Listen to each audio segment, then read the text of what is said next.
양승태 대법원장이 네네. 재판이 시작된 게요. 4년 7개월. 와. 이 대통령 임기가 5년입니다. 네. 대통령 임기가 5년인데 기소돼 갖고 판결 선고가 된 것도 아니야지. 아직 1심이 끝난 게 아닌 거잖아. 네, 구형만 됐어요. 구형만 됐는데 이 다음 재판에서 선고가 되는 거죠. 4년 네네. 7개월. 네. 근데 아까 제가 말씀드렸죠. 지금 동작구의 구의원은 선고만 9개월 걸렸다고. 선고하는 데까지만. 근데 어쨌든 선고 일자는 잡혔어요. 구형이 됐고. 그랬는데 어쨌든 지금까지 4년 7개월. 선고는 나봐야 압니다. 언제 날지 모릅니다. 그런데 재판을 290번 했다 그래요.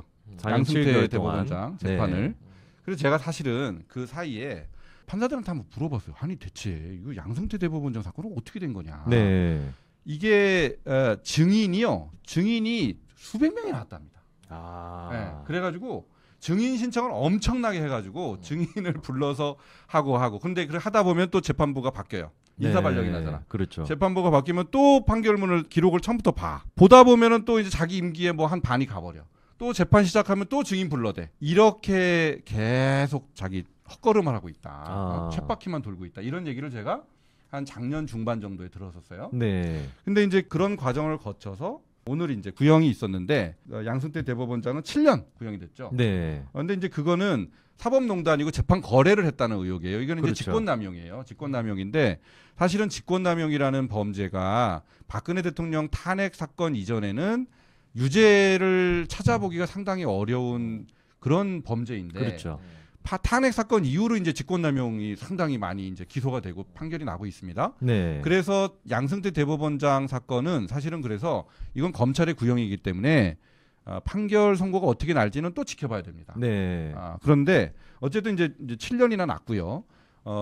법원 입장에서는 재판 거래를 했다라는 것 자체가 온 국민의 사법 신뢰를 실추시켰다. 이런 또 중대한 범죄이기 때문에 중죄가 구형이 됐고요. 네. 박병대 대법관은 전 대법관은 5년, 징역 5년. 네. 그다음에 고영한 전 대법관은 징역 4년. 이렇게 상당히 중형이 다 구형이 된 겁니다. 양승태 대법원장뿐만 아니라 이제 그 사법농단 사건을 처리했던 판사들은 저는 이렇게 생각했을 것 같아요. 자, 이 사람들이 잘한 건 아니에요. 네. 그런데 적어도 양승태 대법원장이 그 사법 재판 거래를 했던 것은 자기 사익을 취하기 위해서가 아니에요. 그렇죠. 자기 권력이나 그런 걸 한 게 아니고 네. 이제 상고재판부라는 대법원의 그 아주 고질적인 재판 그 지연 문제 네. 이런 것들을 해결해서 상고심 법원이 따로 만들어져야 된다 뭐 이런 이제 그게 자기 공약이었단 말이죠. 그런 사법부의 개혁을 위해서 할 수 없이 이제 행정부하고 딜을 했다. 네. 이런 정황이거든요. 그래서 네. 이게 판사들이 보기에 양승태 대법원장이 왜 그런 일을 했는지에 대해서는 이해가 돼요. 네. 그런데 그 재판을 진행하는 김명수 대법원장 체제는 어땠냐? 김명수 대법원장은 정말 판사들이 보기에도 참 창피하다, 쪽팔리다. 그렇죠. 거짓말을 대국민 거짓말을 했는데도 사퇴도 안 하고 저렇게 버티고 앉아갖고 법관들 신뢰를 다 실추시킨 사람이 자기 대법원장이야. 그렇죠. 그런데 전임 대법원장이 법원에 뭘 바꿔보려고 이제 좀 잘못을 한 것을 내가 재판을 해야 된다. 이런 저는 좀 갈등이 있었을 거라고 생각해요. 대법원장이 퇴임하기 일주일도 안 된 6일을 남겨놓고 자기가 이제 그 재판장이 돼가지고 판결을 한다.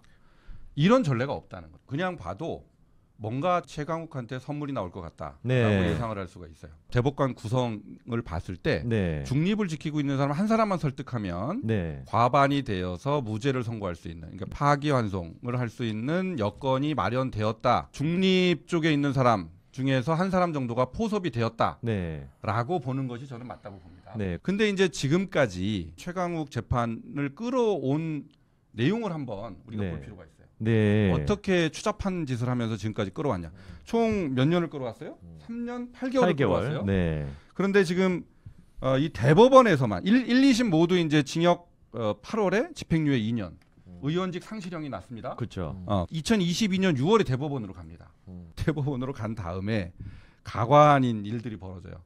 이게 이제 대법원을 간 다음에 상고심 접수 통지서가 피고인한테 송달이 돼야 돼요. 네네. 대법원에서 보내줘요.